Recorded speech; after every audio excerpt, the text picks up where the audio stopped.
তবে ফেরাউনকে জ্যোতিষীরা বলেছিল আগেই যে ওই সামদেশ থেকে একটা আগুন আসছে যে তোমার সিংহাসনকে পুড়িয়ে ফেলবে।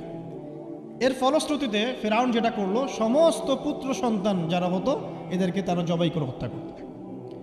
তো যখন জনগণ বলল যে কাজটা খুব খারাপ, প্রতিবাদ শুরু হলো, তখন 1 বছর গ্যাপ দেওয়া শুরু করলো। 1 বছর মারবে, আরেক বছর রাখবে, আরেক বছর মারবে, আরেক বছর রাখবে। যেই বছর মারলো না সেই বছর জন্ম লাভ করলো মুসা আলী ইসলামের ভাই হারুন আলী ইসলাম। ঠিক আছে, উনিও কিন্তু নবী ছিলেন। আচ্ছা, আর যে বছর মারার কথা সেই বছর জন্ম লাভ করলেন মুসা আলী ইসলাম। এখন আমি খুব শর্ট করে বলছি, অনেক ডিটেলস বলতে গেলে 3টা বেজে যাবে, আজকে আসরও হতে পারে। তো এখন যে বছর মারার কথা সেই বছর জন্ম লাভ করলেন মুসা আলী ইসলাম। এখন মুসা আলী ইসলামের মা কিন্তু তখন খুব শঙ্কিত, ফেরাউন তার সন্তানকে হত্যা করবে। আল্লাহ রাব্বুল আলামিন কোরআনের মধ্যে বলেছেন সূরা কাসাসের মধ্যে। কোন সূরা? সূরা কাসাস। আমি 2টা সূরার নাম বলছি, আজকে বাসায় গিয়ে পড়বেন। এই 2টা সূরার মধ্যে সবচেয়ে বেশি হিস্ট্রি আছে মুসা এবং ফেরাউন এই বিষয়টার উপরে। একটা সূরার নাম হচ্ছে সূরা তাহা, এখানে সুন্দর করে ধারাবাহিকভাবে গল্পটা দেওয়া আছে। আর একটা সূরা হচ্ছে সূরা কাসাস। এই 2টা পড়বেন অর্থসহ।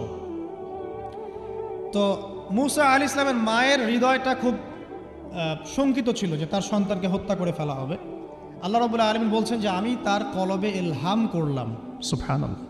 আল্লাহ পাক তার মায়ের কলবের মধ্যে ইলহাম, মানে কি? ইলহাম হচ্ছে আল্লাহর পক্ষ থেকে প্রত্যাদেশ না, ওহী না, কিন্তু একটা বুঝ বা একটা নূর, একটা তাজাল্লি, একটা বসিরা ঢেলে দেওয়া। এটা কিন্তু নবুয়ত না, একটা কাজের চেতনা বা দৃঢ়তা আল্লাহর পক্ষ থেকে ঢেলে দেওয়া।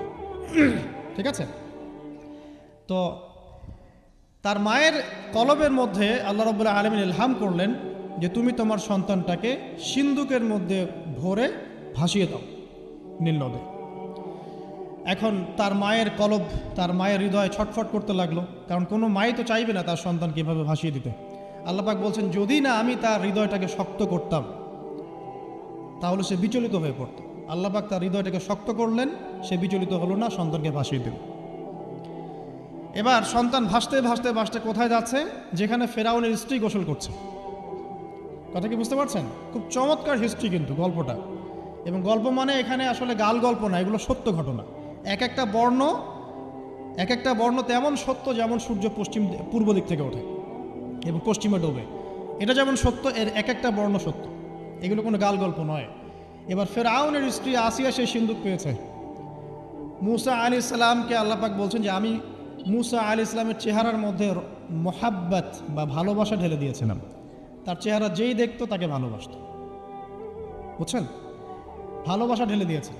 এবার ফেরাউনের স্ত্রী আসিয়া, এখানে আসিয়া নন, অন্য একজন স্ত্রী হয়তো, তিনি বলছেন যে ফেরাউনকে বলছে যে একে আমরা আমাদের কাছে রেখে দিই, হয়তোবা সে আমাদের উপকারে আসবে, অথবা তাকে আমরা সন্তান হিসেবে গ্রহণ করতে পারি।